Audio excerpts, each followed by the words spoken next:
2023. A program that extrays happenings on the political scenes in Nigeria. I want to challenge Mr. President.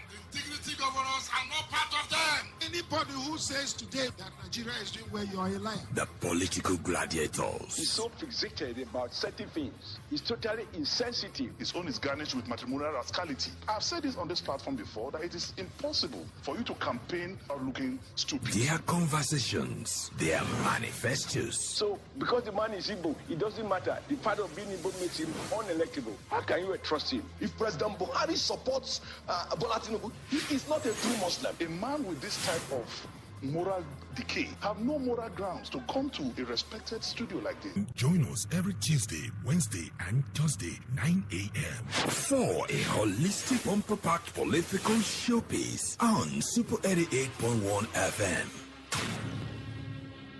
Yes, welcome.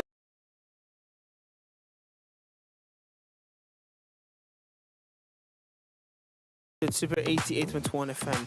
Right now, as I speak to you, we are 16 days before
Senators that will be elected on February 25. That's talking about the person of Barrister Neda Imasuen. He is of Labour Party and is vying for the senatorial seat of Edo South. Barrister Neda Imasuen, good morning. Good morning, and good morning, listeners. You're welcome to the show, sir. Thank you. Right. Let's honorable. Let's jump into it. Let's jump into it because we just can't wait. Yeah, I'm ready. I can see that you are pumped up for the conversation. Now you've been around, you've been here a couple of times, and because maybe I've also been tracking your activities. I know you've been here and there, you've been moving around within the constituency. You may want to tell us a bit about the engagements, the conversations as you travel around your constituency, engaging with the constituents, what you have also learned from that direct one-on-one engagement with the constituents. Thank you very much. My engagement with the public is very interesting and very educating as well. It's an opportunity for me to also go around the whole of Edo South once again and to intimate myself and to also know what they are talking about, what their feelings are, what is their position and what is going on in the country. And what the revelation is daunting, I would say so. People are tired. I think that's just the simple way of putting it. They are tired of the situation. They are tired of the poverty. They are tired of the restlessness. They are tired of the joblessness of our youths. They are tired of no money in the bank. They are tired of the long queues in the fuel stations. They are tired, basically, of everything. Nigerians are despair. That is the truth. Okay, you gathered this from your direct interaction Yes. with not just anybody, not just any set of people, the constituents of your own constituency that come February 25, when if you are voted into the office, you'll be representing them at the respected Nigerian Senate. So from what you have gathered, if you are voted in as the senator of these tired people, tired across different levels, poverty, unemployment, joblessness, what have you, from this direct interface that you have had with them, what are the things that you think, if you are elected into office, you hit the ground running, you start running with those things to ameliorate these sufferings and this tiredness across different levels? It will not be easy, because I'll tell you the layers of decadence of the past administration is unbelievable. And so for one to think that in a soup of 1 or 2 years, things will be rectified and bring it back to normal would be lying to our people. I will hit the ground running as a senator by introducing bills that will take up certain issues like corruption. Don't get it wrong. One of the issues, one of the problems of this country is the deep-rooted corruption. The corrupt practices, it's so deep that it affects every angle of our economy, our way of life, socioeconomic lives, and so on and so forth. So I'm looking at a bill. I think I said it before, which is I'm so compassionate. It's so close to my heart. And this is the bill of what they call the audit bill. The audit bill has been at the National Assembly, I think the 8th and the 9th Senate, just that the President of the Federation did not sign it. The audit bill is a bill that will strengthen the audit department. The audit department is the department that is supposed to block the loopholes and to catch a thief before he steals. And to strengthen it means you have to put money into it and allow the professionals to do their work there. It will interest you that bill today, our 2023 budget only gives that department 60 million naira. That's all it is. And you begin to ask yourself, what is this all about? And so for such a department that is so important, that would have been able to checkmate the Accountant General, who made away with billions and billions of naira, to be so poorly funded. It just then means that we are not serious. And so this is one of the bills that would bring up and dust up again, and represent it and make sure they pass both houses.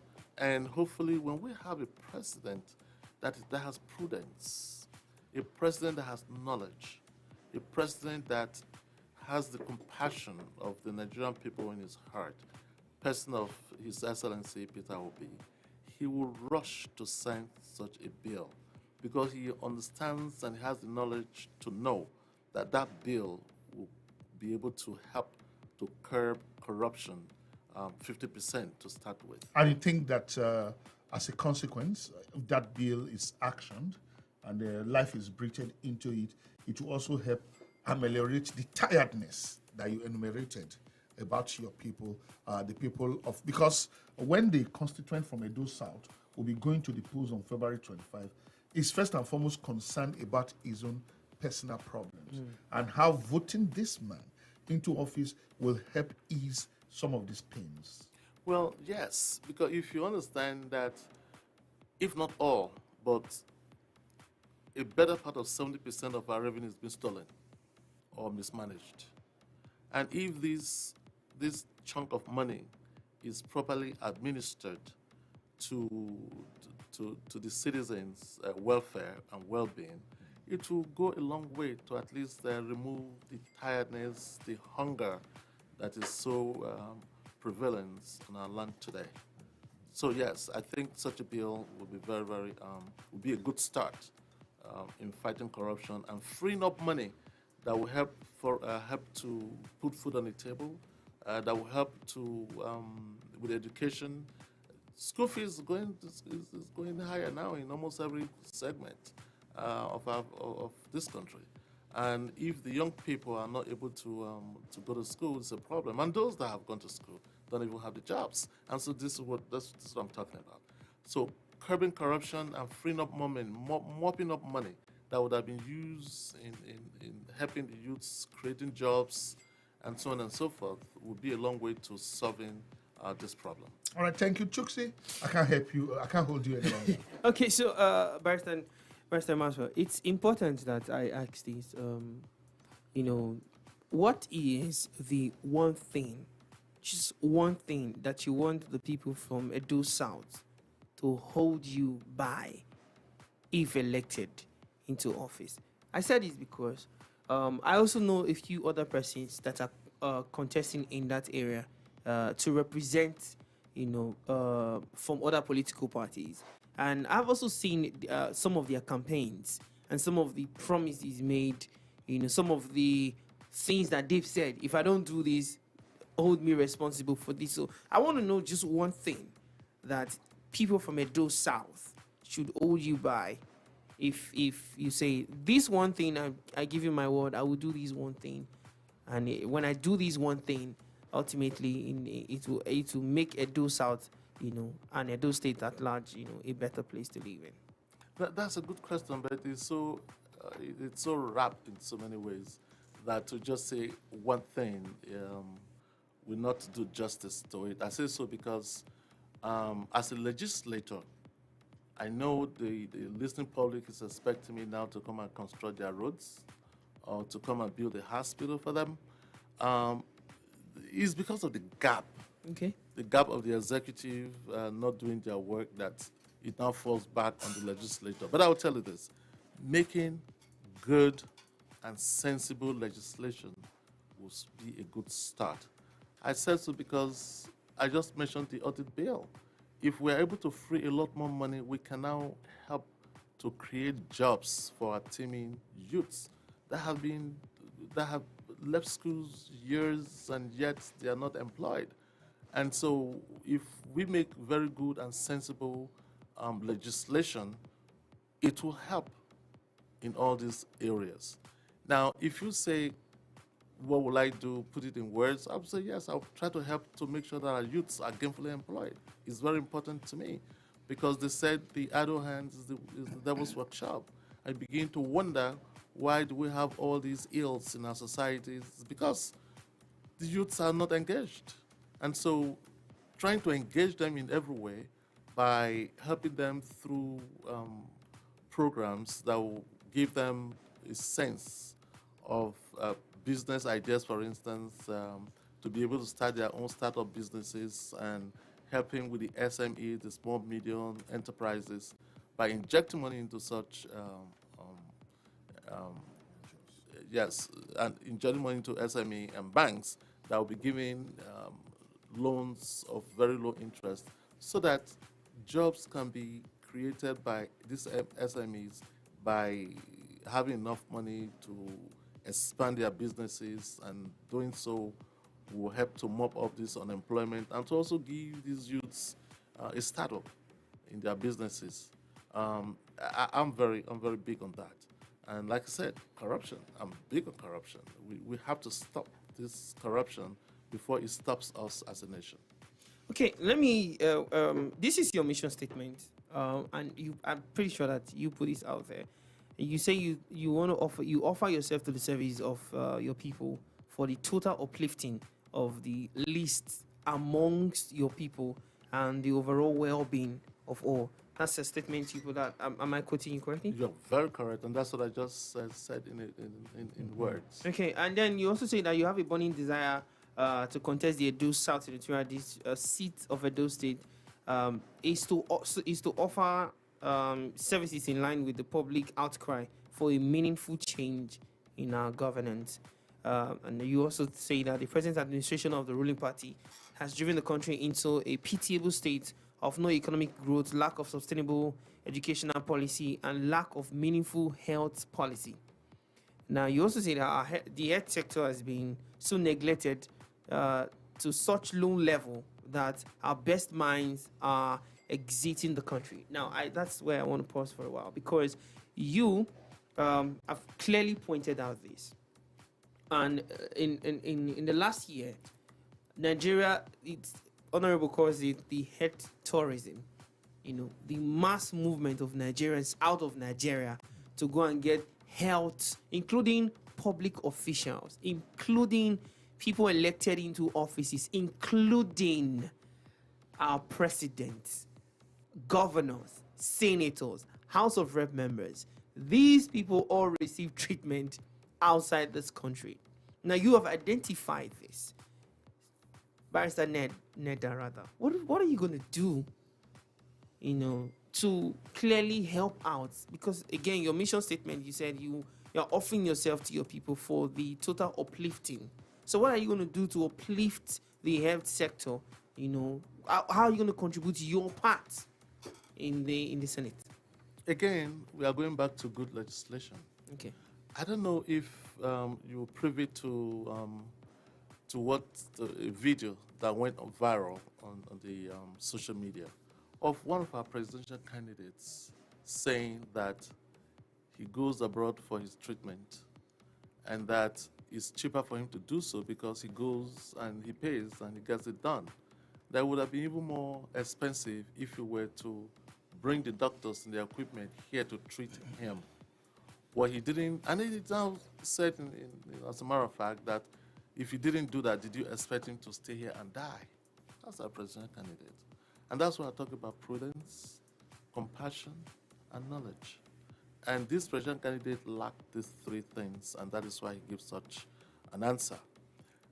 Otherwise, he would have thought about the generality of the people that he wants to lead. Barrister Neda, do you take your health treatment here? Yes, I take my health treatment here. Do you have the... I want you to give us the name of the hospital. Well, I think I'm a lucky person that I have not actually had to be hospitalized. You've enjoyed good health? I've enjoyed good health. Okay. But I've not had any reason to go anywhere to be hospitalized or to be treated for anything. Okay. But I know that if it happens, God forbid, UBTH is a very good place. I've had my mother go there. I've had relatives go there. And it's a hospital of reputation. What we need is to help to strengthen such institutions by injecting money into it, by giving them the right equipment, and of course, pay them their due wages. If you do that, people will be able to remain and not go out of the country to seek better places where they can hone their trades. And by the way, that costs the country a lot of money. I think it's about $400 million annually. Actually, yeah. So you can imagine if that money was put into our local economy or the health sector in Nigeria, then it will be a haven. Of course, this is what 400. A country who is serious, if you are a healthy country, will be a country that is set for prosperity. A sick country cannot even begin to talk about prosperity. And if we advert our minds to health and education, if you plug these loopholes that I just spoke about by strengthening the audit bill and that department, who will have this money? Are we not aware of ships coming to this country to take our oil for free? Well, that's money. That's money that would have been used. This is the same country that rats and rabbits and everything, snakes, are swallowing money in offices. Come on. If we block these loopholes very well, by having a president who has the knowledge, compassion, and the prudence, trust me, we will make a very big progress in this department. Thank you so much, Barrister Imasuen, the senatorial candidate of Labour Party for Edo South here in Edo State. Israel, just before we go to the phone lines, Israel? Yeah, pretty sure. I've been wanting to ask Barrister. Oftentimes, you compare the relationship between the legislature and the executive, and when they are too harmonious, people seem to say they are rubber stamp. Rubber stamp. And when it's hostile, people seem to say, well, because the ruling party perhaps does not have the majority in the legislature. How do we work out this thin line between the legislature and the executive? They both have to serve the interest of the people. And there must be checks and balances. Exactly. Well, I think that's the word. There must be check and balances. But then we must elect into people Nigerians that are patriotic. If there's patriotism in what you do, either as the executive or the legislature, then your focus will not be party focus, will not be individual focus. It will be a Nigerian focus. And so a situation where you have, I don't know if you guys are aware of the means and ways. Means and ways. Yeah. I'm not sure if you're aware of it. If you're aware, if you're aware of it, do you know what that means? I mean, this is the heart of corruption. And so say because I belong to Party A, and therefore the president is abridging the law or doing something that is not supposed to be doing, breaking the law at will, and such law, is stressing the economy of our nation, and you continue to vote for it, there's no patriotism there. And so it's a thin line, yes, but patriotism should come first. And if that is the case, these issues of whether or not it's my president or it's not my president will not be an issue at all, to be a Nigerian issue. And that is why we're saying that as you go to the polls, come February 25th, 2023, few weeks, just about 2 weeks or thereabout from now, please think about what you are doing. Think about the future of this country. It's not about a party anymore. It's about people that can do these things, that can work for you. People who are patriotic, people who have the knowledge, who have the understanding, who have got compassionate, and not people who don't even care about you. And you can make this difference looking back to those that have ruled you in the past 8, 10, 12 years to make the comparison. I mean, if you go in one circle all over and over again, please do not expect a different result. You're going to get the same result. You got to break out of this circle and expect a different result. And that is what the Labour Party, under the leadership of His Excellency Peter Obi, presents. And this is what we will do to help to move and uplift this country to be a better one. All right, thank you. I think we need to start hearing from Yes, let's go to the phone lines right now. You can call us 0705-512-9881 or 0705-5727-881. Those are the numbers to join us with this morning on the show. You can also send a text or WhatsApp to 0705-9676-881. Good morning. Hello, good morning. Good morning. Welcome to the show. What's your name, sir? It's Tuesday. I'm Mr. Honorable. Hey, good morning. This is Fidel. Yeah, I'm calling from Lucky Way. All right, Fidel, please go ahead. Oh my God, Barrister Neda Imasuen, I salute you, sir. Thank you. I salute you. This is my first time to hear you speak. I was so impressed. Don't worry, come 25th, we are there. Thank you. I love you, and I pray when you get there, you put the people up. First. Right. Thank you. Thank you so much. Fidel. Thank you, Fidel, for joining us on the show this morning. 9:25 in the city. It's Thursday, the 9th day of February, 16 days before the election. Good morning.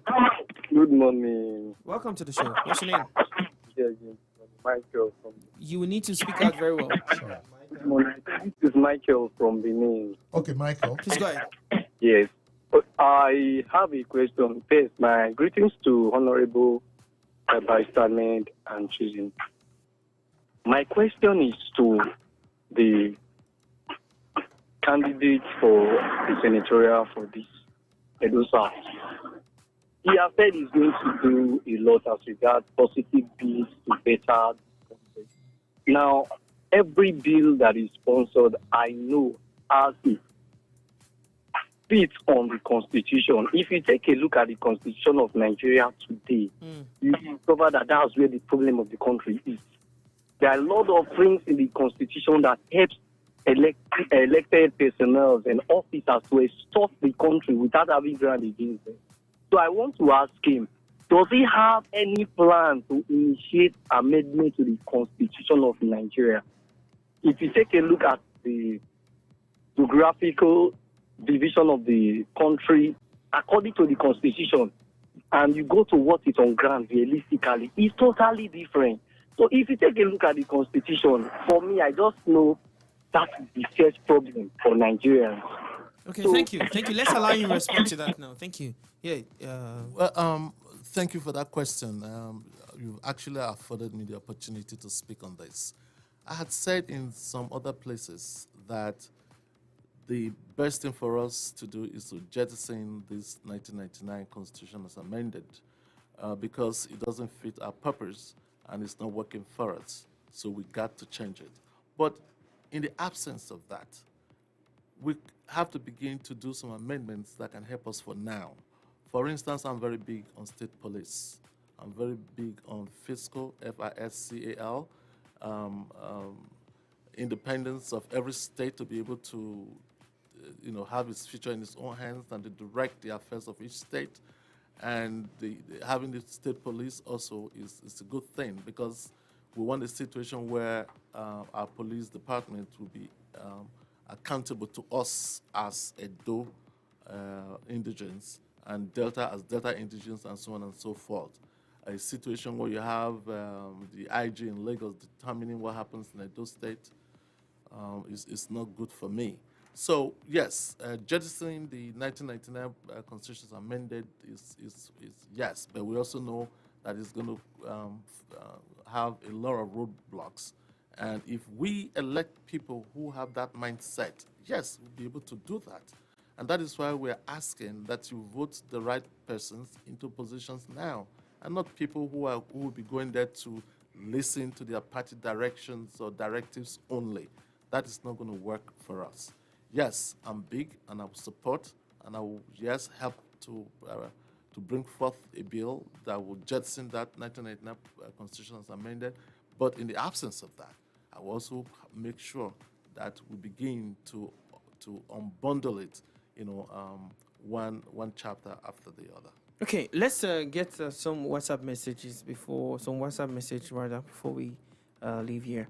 Okay, this one says, good morning, Barrister Imasuen. Barrister Neda Imasuen says, you have spoken well. I'm impressed. But the next line is amazing. This guy says, but just know that we now have smartphones that record even radio station programs. We may play it for you someday after you have the mandate. Sakesi, thank you so much, Sakesi. Barrister Imasuen is very much aware of that, and he knows what he's saying, and that's why he's using our platform, right? Yeah, exactly. That's why he's using, because we can always refer to say you once said you were going to do X, Y, Z. So don't worry about that. Even us, we have the recordings. Okay, Barrister Imasuen, I'm thrilled hearing from you today. All I need now is to have your poster as a copy to sensitize my people. Come February 25th, we're out for LP across board. We move. Okay, thank you so much for joining. Many comments praising the barrister. We actually need questions, right? Okay, this seemed like a good question. So it says, good morning, Honorable. My question for Barrister Imasuen. Do you believe in the constituency project allocation for senators and House of Rep members? And do you think the National Assemblies are gulping much of our resources? That's the two questions in one. Then the other one is, what are your personal political pedigree and accomplishment? Some may think you are riding on Peter Obi's popularity. That's what Anthony from South says. Thank you, Mr. Anthony. Should I start from the? Maybe you should start from the second one, and then we'll go to the. Which is the second one again? What are your personal political pedigree and accomplishments? Well, my personal pedigree, if you say political, I would say in the last 7+ years, I worked at the National Assembly as a senior legislative aide to Senator Matthew Rohide in the 8th and the 9th Assembly. Personally, I have worked in many other places. For instance, I was the European Union staff here in Nigeria, Jigawa State, as the state coordinator. I've also worked in projects of World Bank, which was through the C4 program here in Delta State. I have practiced law, and I've been able to do other things for myself. My experience as a legislative aide is what has given me the insight as to what is happening in our polity, especially as it affects the legislature, and giving me the insight as to what to do when I get there. So for me, I'll hit the ground running, giving those insights and giving those background. Back again to whether or not I'm riding on these wings. Well, popularity. I'm not ashamed, and I'm very proud to have Obi as my presidential candidate. I say so because he has knowledge, he has character, he's competent, and I'm very proud to stand by him. Have you seen any other candidate having their posters side by side with that of their presidential candidates? No, you have not seen it. Name it. The PDP or APC candidates don't have posters that have their presidential candidates standing next to them. It says only one thing, that they are not proud of who their presidential candidates are. I'm proud of mine, and I'm parading him, and I'm preaching him. I don't go to places and say, vote for me, don't vote for my presidential candidate, which other parties do. I say, vote for me, vote for my presidential candidate, because it's a package, and I'm not ashamed to do so. Okay. So if that is misread to mean that I'm riding on his popularity, so be it. Okay, your take on constituency project. Yeah, constituency project is something that a lot of people are not even too familiar with, or there's a misconception about it. Before now, taking back a little back, constituency project was actually done by the legislator himself or herself, be it the senator or House of Rep. But before the 8th and the 9th Senate, it was taken away from them. What happens now is this. As a senator, I come to your locality and you say there is erosion here. I say, okay, I go back to National Assembly. When the budget comes, I put it in the budget. This constituency of mine is in need of erosion control funds. I put it in the budget. And when the budget is approved, the money is made available. But I don't, the senator no longer or does not give the contract. It is domiciled in a particular ministry. For instance, you may want to domicile with NDDC. You want to domicile with Federal Ministry of Works. If it's health thing, you may want to domicile with the health and so on. They are the one who calls for bidders. They published, people go and bid, they get the contract, and it's awarded by them. The payment is made by them. What the senator or the legislature does is to ensure that it's done according to specification. So now you come to my constituency that I have put in the project for you to execute. I will make sure that you execute it as I want it.